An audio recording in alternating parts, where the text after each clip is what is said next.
지도를 보시면 이스라엘 백성이 지금 어디 있냐면요,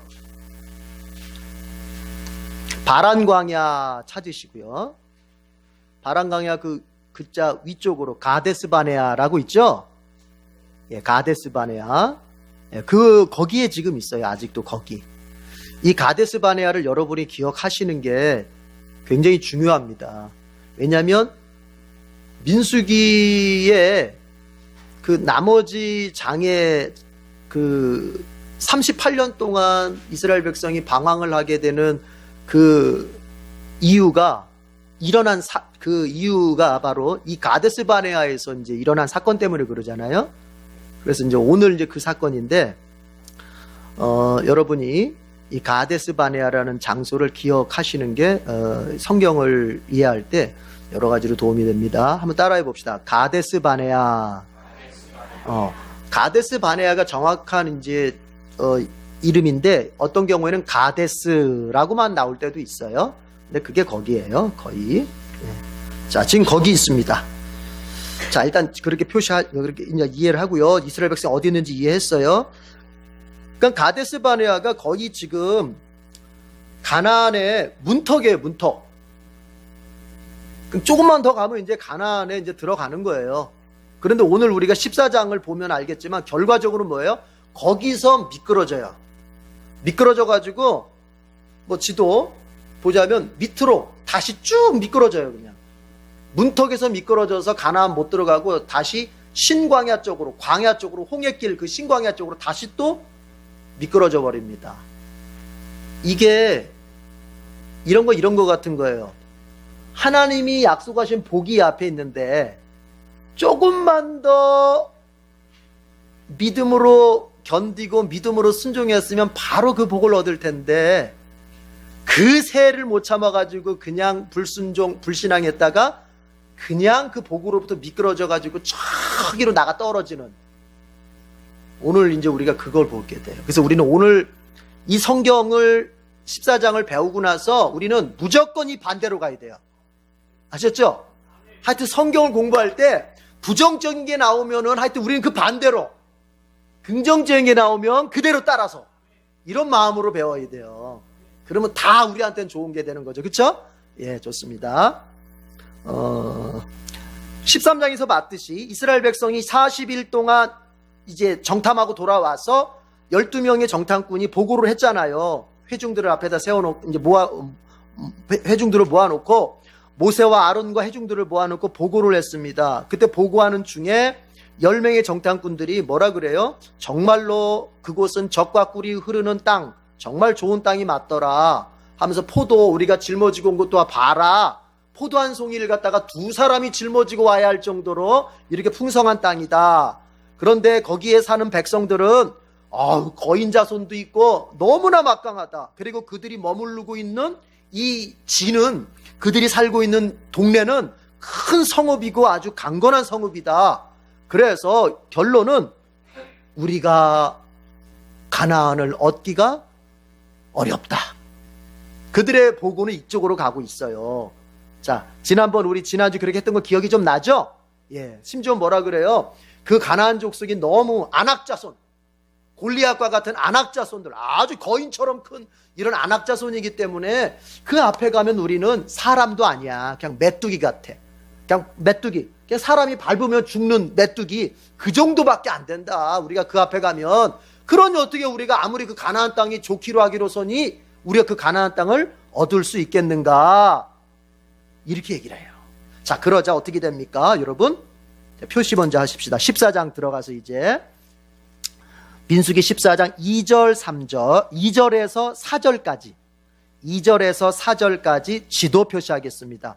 그러니까 이 부분이 민수기 14장을 대표하는, 민수기의 그 14장의 내용을 대표하는 구절이에요. 2절에서 4절까지 지도 표시하고 다 같이 읽어봅시다. 시작. 온 이스라엘 자손이 모세와 아론을 원망하였다. 온 회중이 그들에게 말하였다. 차라리 우리가 이집트 땅에서 죽었더라면 더 좋았을 것이다. 아니면 차라리 우리가 이 광야에서라도 죽었더라면 더 좋았을 것이다. 그런데 주님은 왜 우리를 이 땅으로 끌고 와서 칼에 맞아 죽게 하는가? 왜 우리의 아내들과 자식들을 사로잡히게 하는가? 차라리 이집트로 돌아가는 것이 좋겠다. 그들은 또 서로 말하였다. 우두머리를 세우자. 그리고 이집트로 돌아가자. 자, 어떤 내용인지 눈치채셨죠?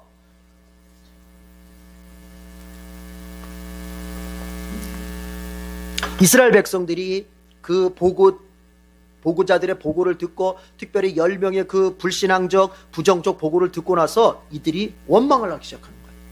왜 하나님 우리를 그냥 그 이집트 땅에서 죽게 놔두지요? 아니면 오다가 그 신광야도 있었고 거기서 그냥 죽게 하시죠? 왜 가나안 여기까지 끌고 와가지고 가나안 사람들의 손에 죽게 만드십니까? 하면서 이제 원망을 하면서, 급기야 어디까지 원망이 가느냐? 차라리 이집트로 다시 돌아가는 게 낫겠다. 우리 모세와 아론 버려버리고, 모세와 아론 그냥 죽여버리고 새로운 지도자 세워서, 우리에게 맞는 지도자 세워서 다시 이집트로 돌아가자. 이렇게 지금 얘기가 되고 있는 거예요.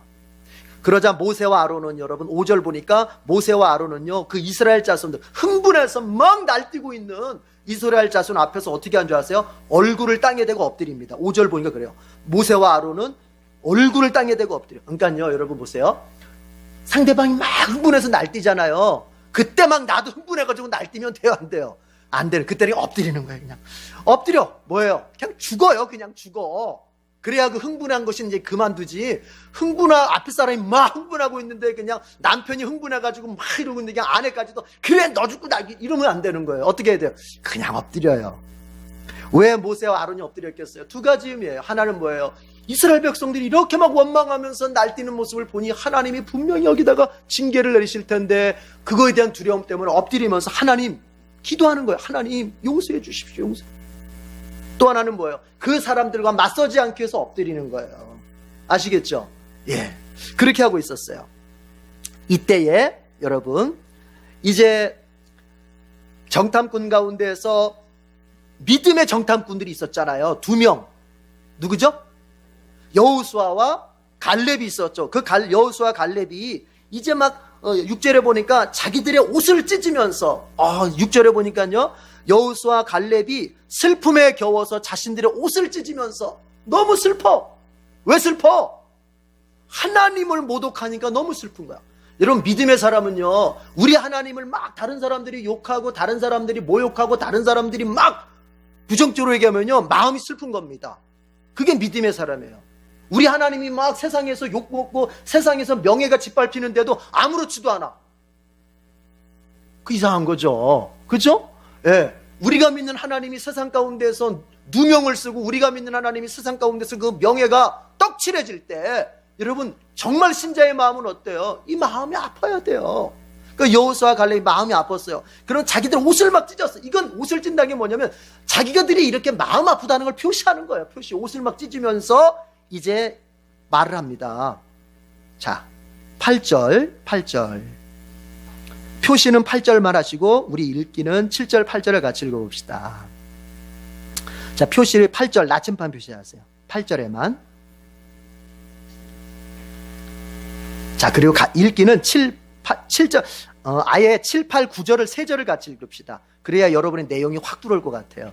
자, 표시는 8절만 나침반 표시하고 7절부터 9절까지 읽어요. 시작. 이스라엘 자손 온 회중에게 말하였다. 우리가 탐지하려고 두루 다녀본 그 땅은 매우 좋은 땅입니다. 주님께서 우리를 사랑하신다면 그 땅으로 우리를 인도하실 것입니다. 젖과 꿀이 흐르는 그 땅을 우리에게 주실 것입니다. 다만 여러분은 주님을 거역하지만 마십시오. 여러분은 그 땅 백성을 두려워하지 마십시오. 그들은 우리의 밥입니다. 그들의 방어력은 사라졌습니다. 주님께서 우리와 함께 계시니 그들을 두려워하지 마십시오. 여호수아 갈렙이 슬픔에 겨워서, 여러분 이게 왜냐면 지금요 이스라엘 백성들이 원망하고 막 이러는 건요 단순히 기분만 나쁜 표현하는 게 아니라 지금 하나님을 막 모욕하는 거거든요. 나중에 우리 뒤에 가보면 알아요. 정말로 하나님이 나타나서 막 징벌을 내리는데, 그때 하나님이 하시는 말씀이 뭐냐면 너희들이 나를 언제까지 멸시하겠느냐. 그러니까 하나님을 모욕하는 거예요. 막 원망하면서 왜 우리를 여기까지 끌고 와가지고는 죽이려고 하시냐면서 하나님을 원망하는 거예요. 그러니까 이 여호수아 갈렙은 그 하나님을 갖다가 그렇게 원망하는 이스라엘 백성들을 향해서 슬퍼하면서 옷을 찢으면서 이래 말합니다. 정말 가나안 땅은 우리가 보고 왔는데 정말 좋은 땅이다. 자, 이제 우리 하나님께서 우리를 사랑하신다면 이게 개역개정 성경에서는 뭐라고 되어 있냐면은 우리 하나님이 우리를 기뻐하신다면 이렇게 되어 있어요. 기뻐하신다면 반드시 우리를 그곳으로 인도하실 것이다. 그러니까 두려워하지 말자. 가나안이 보기에는 커 보이고 가나안이 보기에는 강해 보여도 거기는 방어해 줄 수 있는 게 아무것도 없다. 그러나 우리 하나님은 우리와 함께 계신다. 오히려 그들은 우리의 밥이다. 이게요. 히브리 원문으로 보자면, 그러니까 원문으로 보자면 떡이에요. 떡. 레헴, 떡. 베들레헴 그래 떡집이라고 그랬잖아요. 레헴, 떡이다. 떡. 우리한테는 밥. 예. 우리의 떡이야. 떡. 그냥 가서 먹으면 돼. 이렇게 지금 막 여호수아하고 갈렙이 얘기하는 거예요. 그러자 회중들이 여러분 보세요. 어떻게 하는지 보세요. 10절 보면요. 그 믿음의 말을 듣고 나서요. 믿음의 말을 듣고 나서 아멘 하고 다시 한번 힘을 내고 이렇게 가면 좋은데 어떻게 해요? 그 믿음의 말을 하고 있는 여호수아 갈렙을 돌로 쳐 죽이려고 막 드는 거예요. 여러분 잘 보세요. 내가 믿음이 없을 때요. 누군가가 막 믿음 있는 말을 하잖아요. 그러면 둘 중에 하나입니다. 아 맞아. 아 내가 잠깐 믿음이 연약했었구나. 아 저분의 말씀처럼 내가 믿음을 따라가야 되겠다. 이렇게 하던가 아니면은요 뭐예요? 기분이 팍 나빠버립니다. 너만 믿음 좋아? 너만 믿음 좋아? 자존심이 팍 상해합니다. 나도 믿음 있어. 그러나 내 현실이 이런 건데 그걸 이해를 못해줘? 너만 믿음 있어? 그러니까 믿음이 없을 때 믿음 있는 얘기를 들으면요 어떤 사람은 그 믿음 있는 얘기를 들으면서 힘을 냅니다. 내가 믿음이 없었던 것을 회개하면서 아우 정말 내가 주님 제가 믿음을 순간적으로 잃어버렸습니다. 다시 힘을 내 이렇게 하는 사람이 있는가 하면 어떤 사람은 뭐 해야 한다고요? 자존심 상해한다고. 자존심 상해. 왜냐? 이게 믿음이 없는 게 밝혀지면요 부끄럽거든요. 어느 쪽에 서실 거예요? 지금 이스라엘 백성 어느 쪽에 서 있어요? 자존심 상하고 화가 나니까 어떻게 해요? 자기들의 믿음 없는 게 막 드러나니까 믿음 있는 사람을 어떻게 하려고 그래요? 돌로 쳐 죽이려고 그러는 거예요. 10절이에요 그게. 우리는 어떻게 해야 되겠어요? 회개해야죠. 내 믿음 없는 모습이 드러났으면 여러분 그냥 빨리 회개하고 믿음 있는 사람의 말을 받아들여서 아 믿음으로 가야 되겠다 이렇게 가는 것이 살 길입니다. 자 그런데 이 첫 번째 단락에서 우리가 보고 싶은 게 있어요. 그게 뭐냐면 1절을 가보세요. 14장 1절을 가보면은 우리가 그냥 놓치기 쉬운 말인 것 같은데 여러분 중요한 게 있어요. 14장 1절을 보면 이렇게 돼 있죠. 다 같이 읽어봐요. 시작. 온 회중이 소리 높여 아우성을 쳤다. 백성이 밤새도록 통곡하였다. 그리고 2절 처음이 어떻게 되냐면은 온 이스라엘 자손이 모세와 아론을 원망했다 이렇게 나가요. 여기서 회중, 백성, 온 이스라엘 자손이라는 말이 이게 대상이 다 달라요. 우리가 볼 때는 다 똑같은 사람들 같지만 달라요. 자, 회중이라는 사람들은 어떤 사람이냐면은 백성들 가운데서 리더들을 말하는 것입니다. 그러니까 12명의 정탐꾼이 보고를 할 때 누구한테 보고하냐면은 백성 전체를 다 모아놓고 보고하는 게 아닙니다. 아, 그 많은 사람은 언제 다 모아놓고 보고해야겠어. 그러니까 백성들 가운데서 누구들? 리더들만 모아놓고 보고를 하는 거예요, 지금. 그러니까 리더들 앞에 그래도 지도자급에 있는 사람들을 모아놓고 보고를 하는데 10명이 뭐라 그랬어요? 초쳤잖아요. 아, 이거 좋긴 한데 우리가 못 들어가 거기 그랬잖아요. 그리고 어떻게 했다고? 회중들이 소리를 높여서 아우성을 친 거예요. 이 지도자들이 아우성을 친 거예요. 이 지도자들이 먼저 원망을 한 거예요. 지도자들이 막 불평을 하기 시작한 거예요. 그러자 어떻게 됐어요? 백성이 밤새도록 통곡했어요. 여기서 말하는 백성은 뭐예요? 바로 그 회중 리더들이 거느리고 있는 사람들을 말하는 거예요. 리더들이 거느리고 있는 사람들. 이 사람들이 어떻게 했다고? 리더들이 소리 높여서 아우성치고 리더들이 원망을 막 하니까 그들의 영향을 받는 백성들도 막 밤새도록 통곡하면서 원망을 하는 거예요. 그러자 어떻게 됩니까? 온 이스라엘 자손 급기야는 어떻게 됐어요? 지도자도 백성도 다 원망하는 사람이 됐다는 얘기예요. 이제 그림이 좀 보입니까? 이게 지금? 여러분, 지도자의 신앙 상태가 굉장히 중요한 거예요. 우리 구역장들의 신앙 상태가 반드시 구역원들에게 영향을 미치게 돼 있어요. 우리 중직자들, 우리 안수 입사님들, 권사님들, 그 여러분들의 영적 상태가 반드시 일반 성도들에게 영향을 주게 돼 있어요. 특별히 오늘 민수기 14장을 통해서 볼 때 우리 지도자들, 교회 지도자들이 원망하는 마음으로 가득 차 있으면 반드시 이것은 일반 성도한테도 원망하는 마음을 심어주게 돼 있어요. 반드시 그래요. 그러나 지도자들이 감사하는 마음으로 가득 차면 우리 성도들한테도 감사하는 마음을 영향을 주게 돼 있어요. 지금 그 원리를 보고 있잖아요. 우리 선조들이 참 지혜로웠어요. 여러분, 무슨 말을 해요? 윗물이 맑아야 아랫물이 맑다. 그게 영적인 원리에서도 그대로 통합니다. 여러분, 가정도 마찬가지입니다. 가정도 교회뿐만 그런 게 아니에요. 가정에서도 여러분, 지도자는 누구예요? 누가 지도자예요? 부모가 지도자예요. 가정에서도 부모들이 그저 가정에서 원망하고 불평하고 교회 불평하고 교회 지도자들 불평하고 급기야 하나님 막 원망하고 이러면은 그 영향이 가족 전체한테 다 퍼져갑니다. 그러면 가족 전체가 계속 원망의 사람이 되는 거예요. 원망의 사람이. 그러나 반대로 그 부모 세대가 자꾸 감사하고 교회에 감사하고 지도자에 감사하고 하나님께 감사하고 계속 감사를 넘치게 하면 여러분, 그 자녀들이 마인드가 어떻게 되는 줄 아세요? 감사의 마인드, 감사의 영적 상태가 되는 거예요. 이게 중요하다고요. 이제는 내가 가정에서 부모로서, 내가 교회 안에서 또 중직자로서, 여러분 내가 교회 안에서 뭐 중직자가 아니더라도 내가 관계하는 사람에게 내가 감사를 전염시킵니까? 원망을 전염시킵니까? 이거 중요하다는 얘기예요. 원망도 감사도 전염됩니다. 믿으세요? 전염됩니다. 그런데 보세요. 그 속도가 얼마나 빠른지 몰라요. 그 속도가 5G보다 더 빨라. 이게 들으면 바로 그거는 영향을 받게 돼 있어요. 자, 오늘 본문에서 그 영향을 가만히 봐요. 그런데 이게 그냥 원망을 배워서 그거로 끝나는 게 아니에요. 여러분, 성경 이 민수기로 제가 준비하면서 보는 게 너무 두려워지더라고요. 그냥 그 영향을 받는 거로 끝나는 게 아니에요.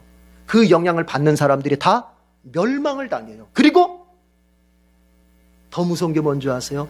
그 자손들도 고통을 당해요. 그게 오늘 이제 뒤에 가면서 보여요. 자, 우리 이왕이면 여러분, 어차피 전염시킨다면, 나의 삶의 반경에 내가 어떤 것을 전염시킨다면 여러분, 감사를 좀 전염시킵시다.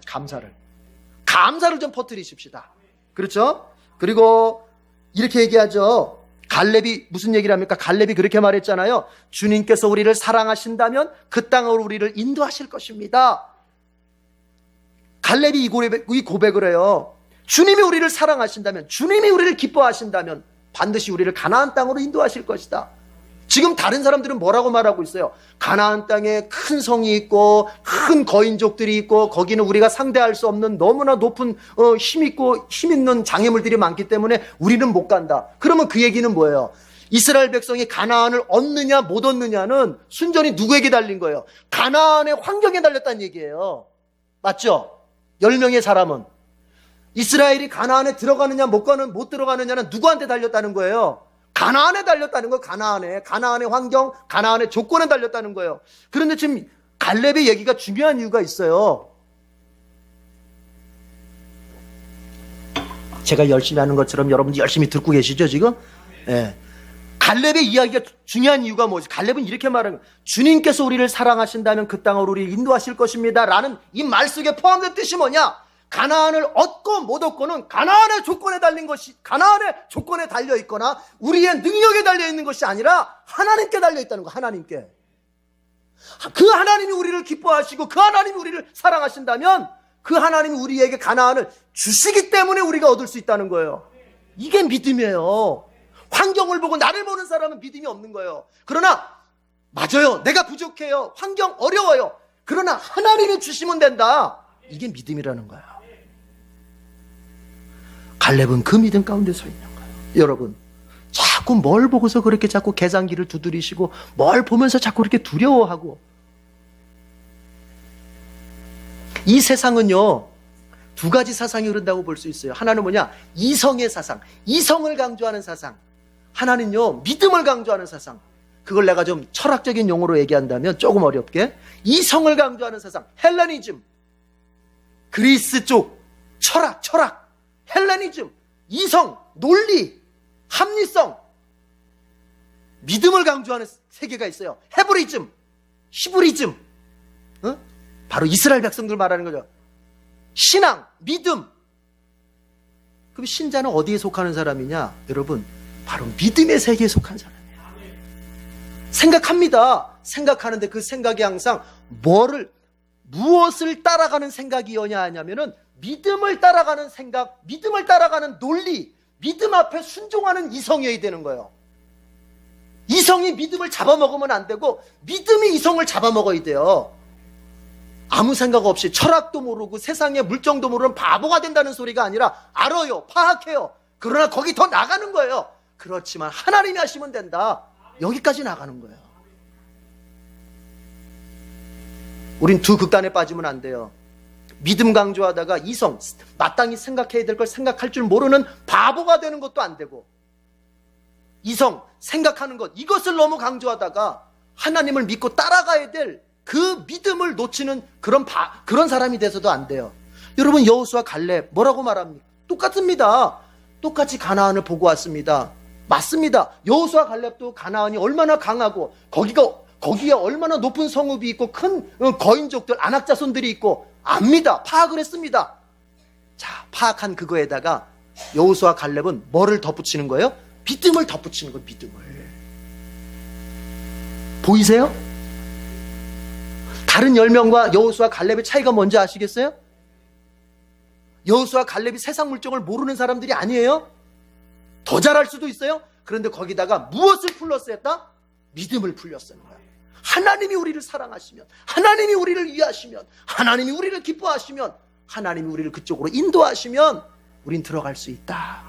우리에게 찾아오는 모든 현실을 우리는 이 방식, 둘 중에 하나의 방식으로 보게 돼 있어요. 우리에게 찾아오는 모든 인생의 사건과 인생의 문제들을 이 둘 중에 하나의 방식으로 보게 돼 있어요. 한 사람은 어떤 방식? 이성만의 방식으로 보는 거예요. 이성만의 방식. 그래서 어떤 것이 더 합리적일까? 어떤 것이 더 옳을까? 어떤 것이 더 나에게 이익이 될까? 따져.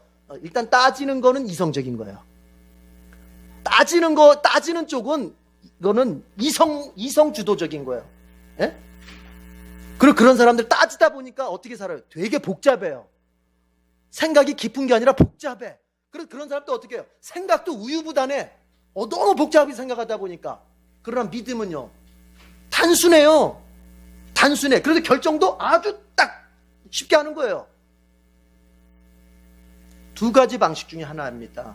이성만의 방식으로 나의 상황, 사건을 보던가, 믿음의 방식으로 그것을 이해하든가. 오늘 여호수아 갈렙은 뭐예요? 믿음의 방식이에요. 하나님이 우리를 사랑하시면 그 땅으로 우리를 인도하실 것이다. 그래서 우리가 들어갈 수 있다. 이거 마음에 새겨야 됩니다. 여러분, 승리하시길 바랍니다. 뭐로 승리해요? 뭐로 승리해요? 박성훈 집사님, 뭐로 승리해요? 믿음. 우리 박성훈 집사님 믿음 있으면 됩니다. 네. 믿음으로 하는 겁니다. 자, 그때에 이제 주님이 이 이스라엘 백성들이 그렇게 난리치는 걸 다 들으셨어요. 따라합시다. 주님은 들으신다. 주님은 들으시는데요, 보세요. 신자의 아주 작은 목소리의 기도도 들으시지만 원망자의 난리치는 소리도 들으세요. 우리는 항상 주님 앞에 뭘 들려줄 것인가. 자, 이스라엘 백성이 그렇게 난리를 치는데, 자, 주님이 들으셨어요. 12절 나침반 표시합니다. 12절 나침반 표시.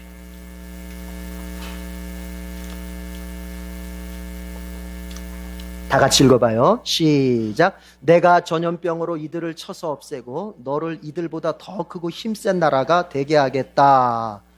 그랬더니 주님께서 이렇게 말씀하시는 거야. 야, 이 못된 놈들, 나를 언제까지나 원망할 거냐? 나를 언제까지 멸시할 거냐? 11절에 보니까요, 언제까지 이 백성이 나를 이렇게 멸시할 거냐? 여러분, 원망은 하나님을 멸시하는 겁니다.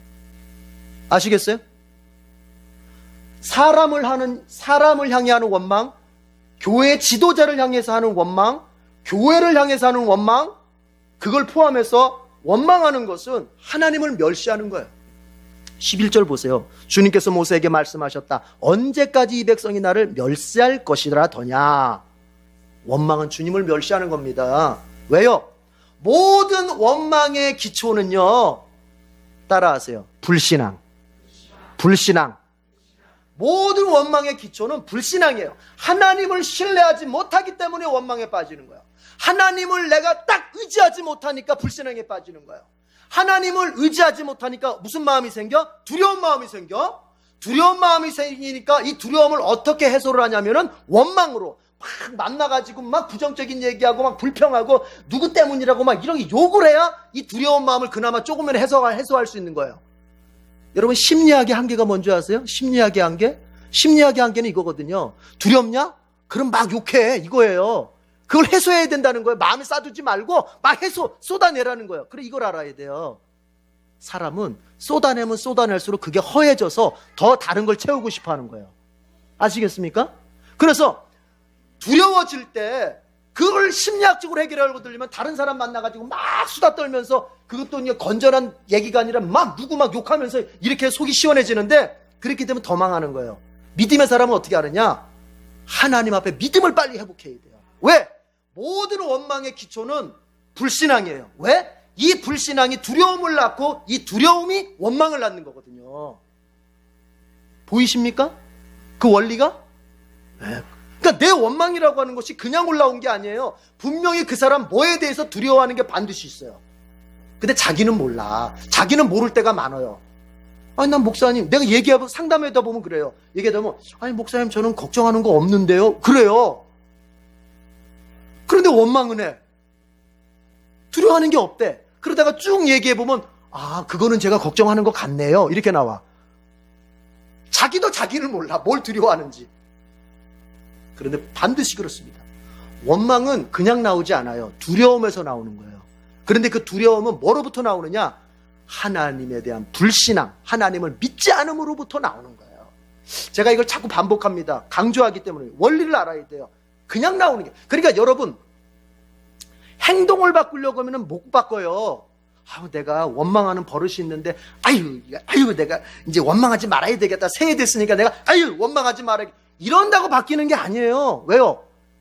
그 행동을 만들어내는 뿌리가 있는데, 뿌리는 건드리지 않으면서, 주둥아리만 친다고 그게 바뀌어집니까? 안 바뀌어요. 뿌리를 건드려야죠.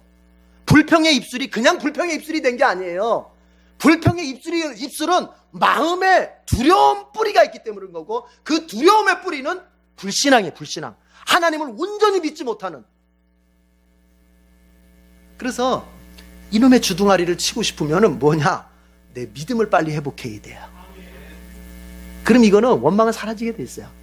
은혜가 충만하면 원망은 사라지게 돼 있어요. 자, 그렇게 하나님께서 그리고 원망하니까 이들이 나를 언제까지 멸시하겠느냐? 내가 얘네들 전염병으로 다 쳐 죽인 다음에, 모세야, 내가 너한테는 말이야, 더 크고 더 훌륭한 민족을 내가 너한테 주마. 그러니까 뭐예요? 여러분, 이스라엘 백성의 시조가 누굽니까? 이스라엘의 시조가 누구예요? 아브람. 성경 공부를 정말 잘했어요. 아브람이야, 아브람. 근데 하나님께서 다 갈아채고, 모세야, 너로부터 시작되는 내가 민족을 하나 또 만들겠다는 거예요. 그럼 모세가 뭐가 되는 거예요? 시조가 되는 거예요. 건국 시조가. 좋아요, 안 좋아요? 수지 맞은 거 아니에요. 그런데 여러분, 모세가 어떻게 나옵니까? 하나님, 결론은 이거예요. 하나님, 그러시면 안 돼요. 그러시면 안 돼요. 하나님, 그러시면 안 됩니다. 왜요? 자, 보세요, 하나님. 모세가 하나님 앞에 설명을 해. 하나님, 잘 들어보세요. 자, 하나님께서 이스라엘 백성을 이집트에서 탈출해내셨습니다. 다 알고 있습니다, 이방 민족이. 또 그들을 광야 내내 하나님께서 만나로 먹이시고, 홍해도 건너고, 물도 먹이시고, 메추라기도 먹이시고, 그러면서 광야까지 끌고 온 거 이방 민족이 다 알고 있습니다. 그런데 지금 가나안 문턱까지 데려와가지고 여기서 이스라엘 백성을 죽여버리시면 이방 민족이 이렇게 생각할 겁니다.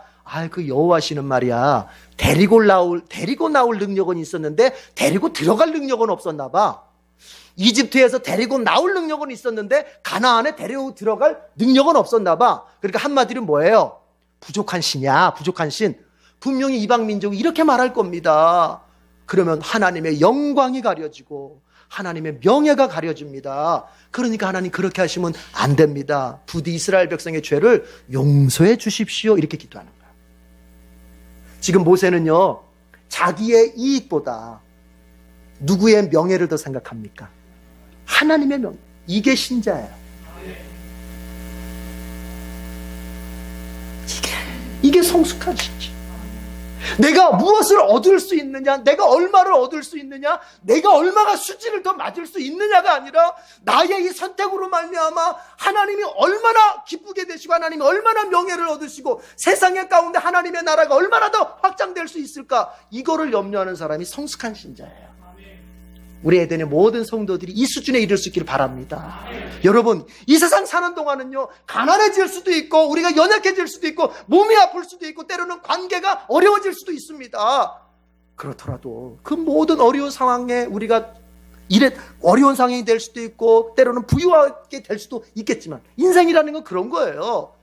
그러나 우리가 이렇든 저렇든 내가 이런 수준에 놓여있든 저런 수준에 놓여있든 놓치지 말아야 될, 신자로서 놓치지 말아야 될 본질이 무엇이냐면은 나로 인해서 하나님의 영광이 더 오히려 커져야 돼요. 하나님의 명예가 더 커져야 되는 거예요. 모세가 그렇게 얘기하고 있어요. 아니, 자기를 시조 만들어 주겠다는데, 그 말 안 듣는 놈들 다 치워버리고 말 잘 듣는 애들 붙여주겠다는데, 하나님 그러시면 안 됩니다. 목사들 마음이 이래요. 목사들 마음이.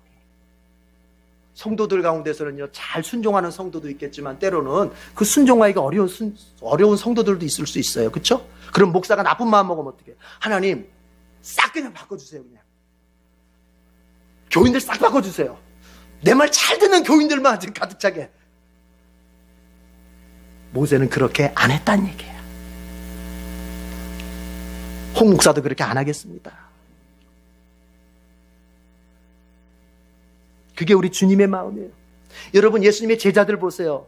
이스라엘 백성들하고 이스라엘 백성들의 뭐예요? 축소판이 예수님 제자들이에요. 축소판이. 3년을 가르치고 제자 훈련시키고 뭐 어쩌고 저쩌고 해도 결정적인 게 뭐예요? 예수님 배신하고 도망가 버리잖아요. 한 놈은 예수님을 아예 팔아먹고 나머지 11놈은 예수님 잡혀갈 때 다 도망가 버리고, 그러다가 요한은 나중에 이제 그래도 십자가, 양심이 있어서 십자가 밑에까지 오지만 다 도망가 버려. 그게 이스라엘 백성들이나 예수님의 제자들이나 여러분 어때요? 다 죄송합니다. 그놈이에요. 인간은. 그러나 이게 바뀝니다. 예수님의 제자들은 바뀝니다. 어느 때 바뀝니까? 사도행전에서 바뀌는 거예요. 복음서에서는 바뀐 모습이 하나도 안 나와요. 사도행전에서 바뀌어요. 심지어 여러분, 복음서에서는 요한복음은 어떻게 마무리됩니까? 예수님이 죽었다가 사흘 만에 살아났어요. 부활한 걸 봤어요, 제자들이. 부활한 예수님을 보고도 베드로가 뭐라 그래요? 야, 나 물고기 잡으러 가야겠다. 그리고 물고기 잡으러 가. 아니, 죽었다가 살아나신 예수님을 보고도 뭔가 내가 예수님 앞에서 어떻게 믿음 생활을 해야 돼? 이게 아니라 나 그냥 옛날 업으로 돌아갈래? 그 돌아가는 거예요. 근데 이런 제자들이 바뀌어요. 언제 바뀌어요? 사도행전. 성령의 강림을, 성령이 임재했을 때 바뀌는 거예요.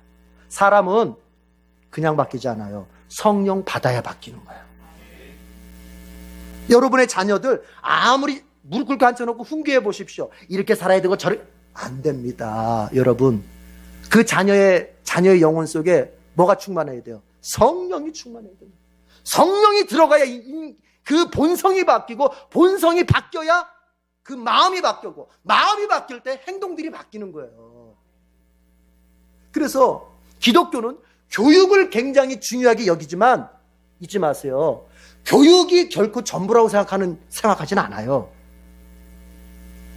교육을 아주 중요하게 생각합니다. 가르치고 배우는 걸 중요하게 생각합니다. 그러나 그것을 통해서 사람이 바뀔 수 있다고 믿지 않습니다. 사람이 바뀌는 거는 성령에 의해서 바뀌는 거야. 성령에 의해서. 거듭날 때. 하나님께서 예레미야 에스겔을 통해서 뭐라고 말씀하세요? 야, 이제 바벨론에 포로로 끌려간 그들이 다시 돌아올 때 내가 그들의 영혼 속에 새로운 마음을 불어넣어 줄 것이다. 새로운 마음.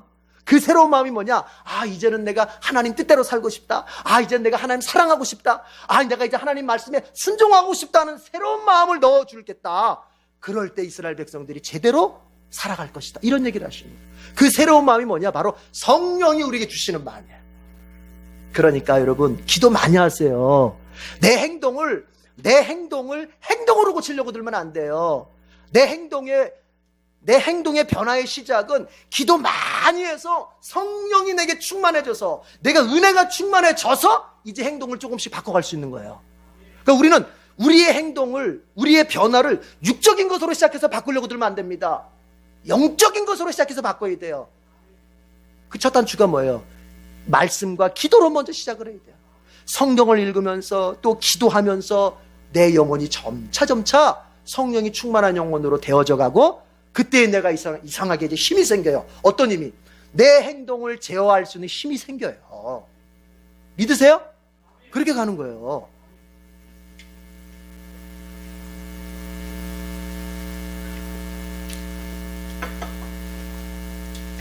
그래서 모세는 이스라엘 백성을 놓고 하나님 앞에 중보의 기도를 드리는 거예요. 하나님, 이 백성들을 용서해 주십시오. 용서해 주십시오. 그랬더니 하나님께서 말씀하십니다. 내가 사랑이 넘쳐서 18절입니다. 나 주는 노하기를 더디하고 사랑이 넘쳐서 죄와 허물을 용서한다. 그러나 나는 죄를 벌하지 않은 채 그냥 넘기지는 아니한다. 나는 아버지가 죄를 지으면 본인뿐만 아니라 자손 3, 4대까지 벌을 내린다. 여러분, 여기서 사실은 이것만으로도 굉장히 1시간 이상을 해야 되는 설교인데 이것만 얘기해요. 여러분, 하나님은 용서하는 죄가 있고 용서하지 않는 죄가 있어요. 모든 죄라고 해서 하나님이 그냥 다 용서하는 게 아니에요. 지금 그 얘기 하시는 거예요. 나는 노하기를 더디하고 사랑이 넘치기 때문에 죄와 허물을 용서한다는 거예요. 용서하는 죄가 있어요. 그러나 죄를 벌하지 않은 채 그냥 넘기지는 않는다는 거예요. 분명히 벌을 하는 죄가 있다는 거예요. 자, 그럼 생각해 봐요. 이걸 어떻게 기준을 나눠야 돼요, 이거? 하나님은 어떤 죄를 용서하시고 어떤 죄를 용서하지 않을까요? 그 기준점이 뭘까요?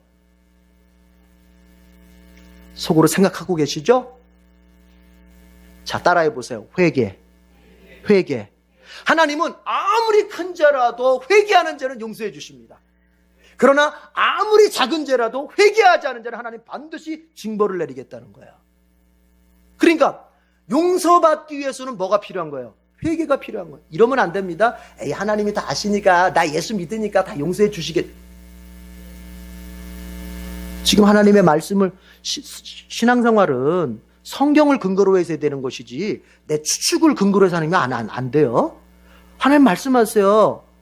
나는 분명히 죄와 허물을 용서하겠다. 사랑이 넘치는 하나님이기 때문에. 그러나 벌하지 않은 어떤 죄는 내가 그대로 벌하겠다. 그냥 넘기지 않고.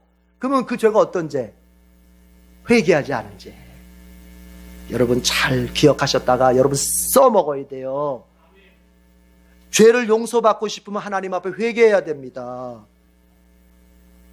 자, 그래서 회개를 잘해서 늘 하나님 앞에 용서받고 새롭게 시작할 수 있는 그런 복된 성도가 되기를 바랍니다. 자, 그래요. 29절에서 31절. 자, 세 번째 달라고 보는데 29절에서 31절 나침반 표시를 하고 읽어봅시다.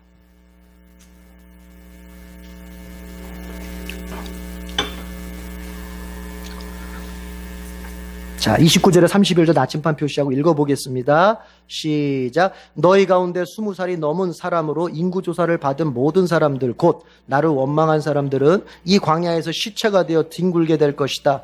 나는 너희에게 땅을 주어 살게 하겠다고 손을 들어 맹세하였다. 그러나 이제 너희는 그 땅으로 들어가지 못할 것이다. 다만 여분네의 아들 갈렙과 눈의 아들 여호수아만이 들어갈 것이다. 너희가 사로잡혀 갈 것이라고 걱정한 너희의 어린 것들은 내가 이끌고 너희가 거절한 그 땅으로 들어가겠다. 그 땅이 그들의 고향이 될 것이다. 마저 표시하고 설명하겠습니다. 34절 망원경 표시하겠습니다. 34절. 세 번째 단락의 보조 구절 34절 망원경 표시하겠습니다. 시작. 너희가 그 땅을 40일 동안 탐지하였으니 그 날수대로 하루를 1년으로 쳐서 너희는 40년 동안 너희의 죄의 짐을 져야 한다. 그제서야 너희는 내가 너희를 싫어하면 너희가 어떻게 되는지를 알게 될 것이다. 하나님이 인간을 싫어할 때, 즉 하나님이 인간을 기뻐하지 않을 때 인간에게 나타날 수 있는 것은 딱 하나예요. 저주와 멸망밖에 없다는 것을 알게 될 것이다. 그런 뜻이에요. 내가 너희를 싫어하면 너희가 어떻게 되는지. 그 얘기가. 그러니까 여러분, 하나님과 우리가 정말 화목된 관계를 유지해야 돼요. 그래야 우리가 복되게 살 수 있습니다. 하나님과 화목된 관계의 반대말이 뭐냐? 하나님과 원수된 관계, 원수된 관계.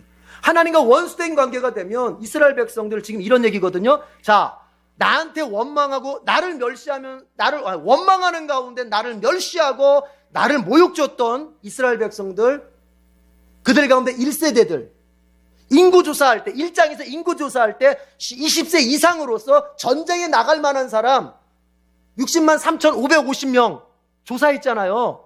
그 사람들이 다 어떻게 돼요? 다 두 사람 빼고, 그러니까 60만 3,550명이니까 여호수아 갈렙 빼고 60만 3,548명 2명 빼고 48명은 다 죽게 될 것이다. 광야에서 시체로 나들게 될 것이다. 그 제가 계산해 보니까요, 38년 동안 60만 3,548명이 죽으려면요 1시간에 7명씩 장례를 해야 돼요. 1시간에 7명씩 장례.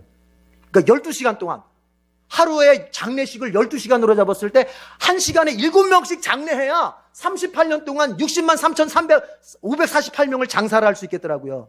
그러면 이스라엘 백성들은 38년 동안 뭐만 하고 다닌 거예요? 장례식만 하고 다닌 거예요. 1시간에 7명씩 12시간을 계속 장례를 해야 되니까. 이해가 되세요? 아니, 성경이 진짜라고 믿으세요? 그렇다면 계산해보면 이렇게 나오잖아요. 38년 동안 하루 12시간을 장례식만 하면서 다니는 거예요. 장례식만. 1시간에 7명씩 그 광야를. 그러니까 무슨 얘기예요, 그거는? 그들은 늘 뭐를 달고 다닌 거예요? 죽음을 달고 다니는 거예요. 죽음을. 38년 동안 죽음을 달고 다니는 거예요. 광야의 생활이라고 하는 것은 죽음을 달고 다니는 거예요. 죽음을. 늘 죽음을 가까이 하면서 산 사람이 산 게 아닌 거예요. 그거는. 여러분, 화장터 가보셨어요? 화장터가 가보니까 제가 어렸을 때 본 거하고 완전히 다르게 인테리어를 다 했어요. 그렇죠? 그러나 화장터는 화장터입니다. 아무리 공원처럼 꾸며놨어도 화장터는 화장터예요. 그렇죠? 죽음을 보여주는 곳입니다.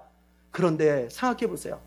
하루 12시간, 1시간에 7명씩을 계속 화장을 해대면서 장례를 가면서 38년을 매일매일을 똑같이 그렇게 살아간다?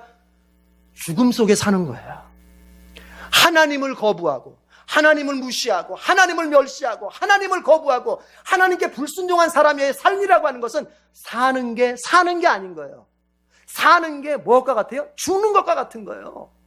인생이 잔치집이 아니라 무슨 집? 장례식집으로, 초상집으로 사는 거예요. 초상집으로. 여러분의 인생이 잔치집이길 원합니까? 그럼 하나님께 순종하세요. 하나님이 가라고 할 때 가세요. 멈추라고 할 때 멈추시고. 그 반대로 가면, 이건 여러분 하나님 말씀하시잖아요. 너희 1세대가 29절에 보니까 이 광야에 나를 원망한 사람, 29절 끝 중간쯤 보니까 나를 원망한 사람들은 이 광야에서 시체가 되어 뒹굴 것이다.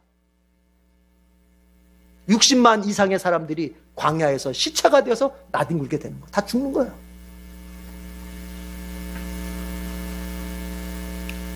그런데 이스라엘 그 1세대들이 이렇게 연약한 애들이 우리가 보호해주지 못하면 죽을 텐데 우리 자녀들, 우리 어린 자녀들 가나안에 어떻게 들어가겠어? 힘센 우리도 그 안악자손들 상대할 수 없어서 가나안에 못 들어가는데 우리가 없다면 이 어린 것들이 어떻게 가나안에 들어가겠다 했던 너희 어린 자녀들은 내가 가나안으로 데리고 들어갈 것이다. 무슨 얘기인지 아시겠어요? 그건 뭘 의미하는 거겠어요? 가나안은 인간의 힘으로 들어가는 것이 아니라는 거예요. 누구의 힘으로 들어가는 거예요? 하나님의 힘으로 들어가는 거예요. 여러분의 어린 자녀들의 영적 생활을 무시하지 마십시오. 여러분의 어린 자녀들의 영적 생활, 우리 지금 갓난아기부터 지금 청소년부에 이르기까지 어린 자녀들의 영적 생활을 무시하면 안 돼요. 하나님이 그들을 붙들어갈 때 그들의 인생이 견고하게 세워지는 거예요. 이걸 무시하고서 내 자녀의 영적 생활을 갖다가 우습게 여기고서 그저 학원이나 보내고 뭐 세상적인 교육만 잘하면 얘가 아주 1등으로 그냥 멋있게 자라겠지. 그게 아니에요. 세상적으로 큰 거는 무너지게 돼 있어요. 그 기반이 자기 자신인 사람은 항상 불안해요. 그 인생의 기초가 자기일 사람은 항상 불안해요. 왜냐하면 자기가 연약하다는 걸 자기가 알기 때문에. 그러나 그 인생의 기초를 하나님으로 삼는 사람은, 반석을 하나님으로 삼는 사람은 든든합니다. 내 자식을 어디에다 키울 거야? 내 자신의 인생의 기반을 어디다가 세울 거예요? 자기 자신의 세상적인 지식에다 세울 거야? 내 자식의 인생을? 그러면 그 아이가 지금은 몰라요. 어려서 엄마 아빠 그늘에 있으니까. 그가 우리의 나이만큼 됐을 때, 그가 이제 인생의 짐을 자기 스스로 짊어져야 할 때, 하나님을 모르는 그 아이는 우리처럼 두려워하고 우리처럼 스트레스 받고 우리처럼 염려하다가 인생 끝내버릴 거예요. 그러나 내 자녀들이 어려서부터 부모의 믿음의 그 어떤 관리와 믿음의 교육을 통해서 내 자녀들이 그 기초가 하나님이 되시면, 여러분, 하나님이 어린 것들을, 그 어린 백성, 어린 것들을 가나안으로 데리고 들어가시는 것처럼 내 자녀의 인생을 끌고 가시는 거예요. 어디다 맡길 거냔 말이에요. 더 좋은 학교에다 맡길 거예요? 아니면 하나님께 맡길 거예요? 너무 그렇게 하지 마세요. 무슨 뭐 학군 따라간다, 학군. 야, 그래서 뭐 이렇게 옮기고 저렇게 옮기고 주소 옮기고 막. 그렇게 한다고 되는 게 아닙니다. 인생은 하나님이 붙잡아야 되는 거예요.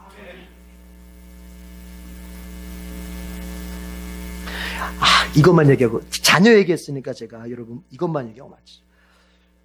뭐 비슷한 맥락이지만 보세요, 여러분. 부모의 믿음 생활이 얼마나 중요한지 아셔야 돼요. 부모의 믿음 생활이.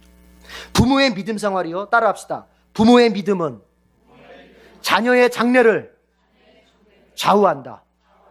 이거 분명합니다. 24절 한번 보세요. 24절.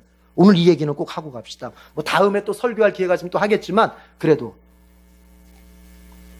언제 또 민수기 14장 할지 모르니까 24절 다 같이 읽어봐요. 시작. 그러나 나의 종 갈렙은 그 마음이 남과 다르고 또 전적으로 나를 따랐으므로 나는 그가 다녀온 그 땅으로 그를 데려가겠고 그의 자손은 그 땅을 유산으로 받을 것이다.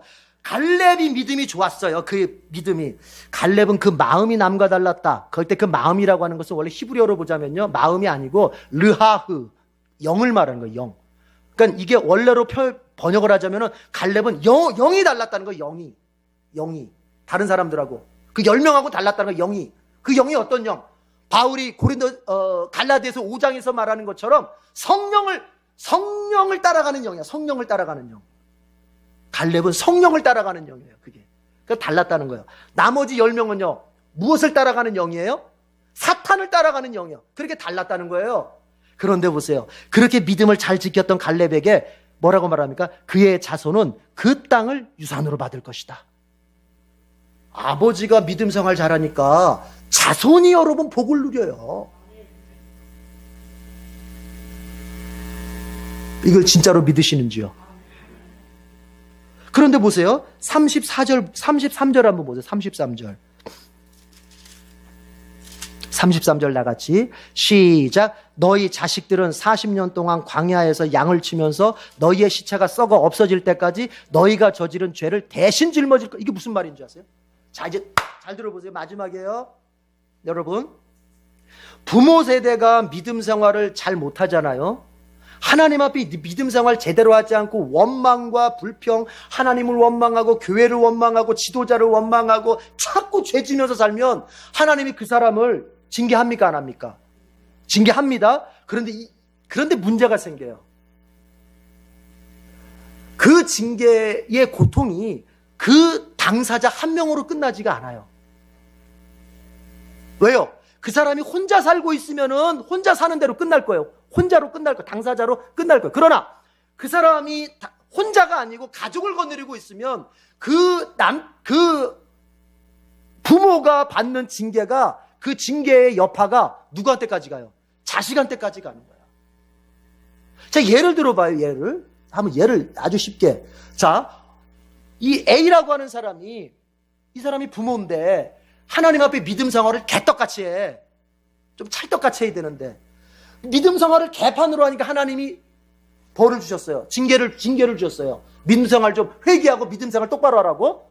예를 들어 뭐 경제적인 어려움을 줬던 아니면 질병을 줬던 뭐 뭐든지 좋아요. 그러면 경제적인 어려움을 줬다 하십시다. 딱 줬어. 그러면 여러분 그 경제적인 어려움이 그 사람 혼자 당하는 겁니까? 그 가족들 전부가 당하는 겁니까?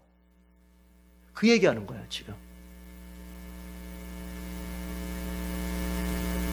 부모 세대가 감사하면서 믿음으로 살면서 하나님을 기쁘시게 해야 될 이유가 거기 있어요.